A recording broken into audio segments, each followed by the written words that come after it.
കാലടി സർവകലാശാലയിൽ നരേന്ദ്രമോദിക്കെതിരായി flux സ്ഥാപിച്ചതിൽ കലാപാഹ്വാനത്തിന് police കേസെടുത്തിരിക്കുകയാണ്. Gujarat കലാപവും Babri Masjid വിഷയവും പ്രതീകാത്മകമായി ചിത്രീകരിച്ചാണ് ഫ്ലക്സ് സ്ഥാപിച്ചത്.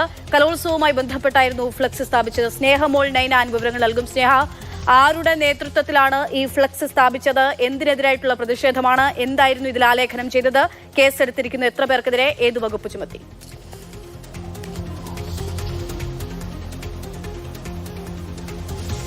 യൂണിയൻ കലോത്സവവുമായി ബന്ധപ്പെട്ട് നരേന്ദ്രമോദിയുടെ ഒരു ഫ്ലെക്സ് സ്ഥാപിച്ചത് 4 കൈയുള്ള നരേന്ദ്രമോദിയുടെ ഫ്ലെക്സ് ആയിരുന്നു സ്ഥാപിച്ചിരുന്നത്.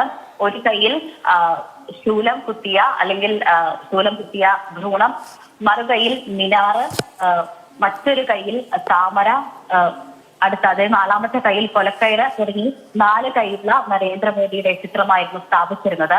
ഇതിനെതിരെ, അതായത് ഈ സർവകലാശാലയിൽ മതസ്പർദ്ധ വളർത്തുന്നു എന്നാരോപിച്ച് വൈകുന്നേരത്തോടുകൂടി തന്നെ BJP പ്രവർത്തകർ സർവകലാശാലയിലേക്ക് മാർച്ച് നടത്തിയിരുന്നു. തുടർന്ന് വിദ്യാർത്ഥികളുമായി സംഘർഷമുണ്ടായിരുന്നു. വിദ്യാർത്ഥികളെ BJP പ്രവർത്തകർ കയ്യേറ്റം ചെയ്യാൻ ശ്രമിക്കുകയും ചെയ്തിരുന്നു. അതിനെതിരെ SFI പ്രവർത്തകരും വൈകുന്നേരത്തോടു കൂടി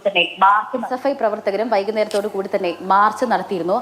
ആരാണ് ഈ ഫ്ലെക്സ് സ്ഥാപിച്ചത് എന്നതിൽ നിലവിൽ വ്യക്തതയില്ല. നിലവിൽ പോലീസ് കലാപാഹ്വാനത്തിന് കേസെടുത്തിട്ടുണ്ട്. ആരാണ് ഫ്ലെക്സ് സ്ഥാപിച്ചത് എന്ന് കണ്ടെത്താനുള്ള ശ്രമവും പോലീസ് നടത്തിയിട്ടുണ്ട്. ഏതായാലും SFI പ്രവർത്തകർക്കെതിരെയും BJP പ്രവർത്തകർക്കെതിരെയും നിലവിൽ പോലീസ് കേസെടുത്തു. യൂണിയൻ ആരുടെ യൂണിയനാണ് അവിടെ? ഏത് വിദ്യാർത്ഥി പ്രസ്ഥാനമാണ്?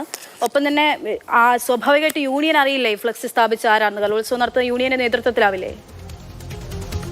സമ്മതിക്കാത്തതാണോ? അതിന്റെ ഉത്തരവാദിത്തം ഏറ്റെടുക്കാത്തതാണോ നിലവിൽ?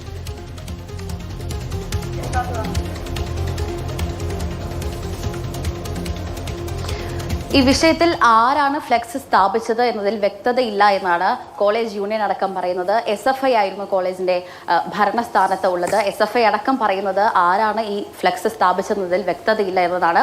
നിലവിൽ പോലീസ് ആരാണ് ഈ ഫ്ലെക്സ് സ്ഥാപിച്ചത് എന്ന് കണ്ടെത്താനുള്ള ശ്രമങ്ങളും ആരംഭിച്ചിട്ടുണ്ട്. ഏതായാലും മതസ്പർദ്ധ വളർത്തുന്നു എന്ന ആരോപിച്ചിട്ടാണ് BJP വൈകുന്നേരത്തോടു കൂടി തന്നെ സർവകലാശാലയിലേക്ക് മാർച്ച് നടത്തിയത്. ഈ മാർച്ചിൽ വിദ്യാർത്ഥികളും അതോടൊപ്പം തന്നെ BJP പ്രവർത്തകരും തമ്മിൽ സംഘർഷവും ഉണ്ടായിരുന്നു. അതിനെതിരെ ഈ SFI പ്രവർത്തകർ തന്നെ ഈ BJP പ്രവർത്തകരുടെ മാർച്ചിനെതിരെ പ്രതിഷേധിച്ചുകൊണ്ട് കോളേജിലേക്ക് മറ്റൊരു പ്രതിഷേധവും സംഘടിപ്പിക്കുകയുണ്ടായി. ഏതായാലും വിഷയം വളരെയധികം വിവാദമായിരിക്കുകയാണ്.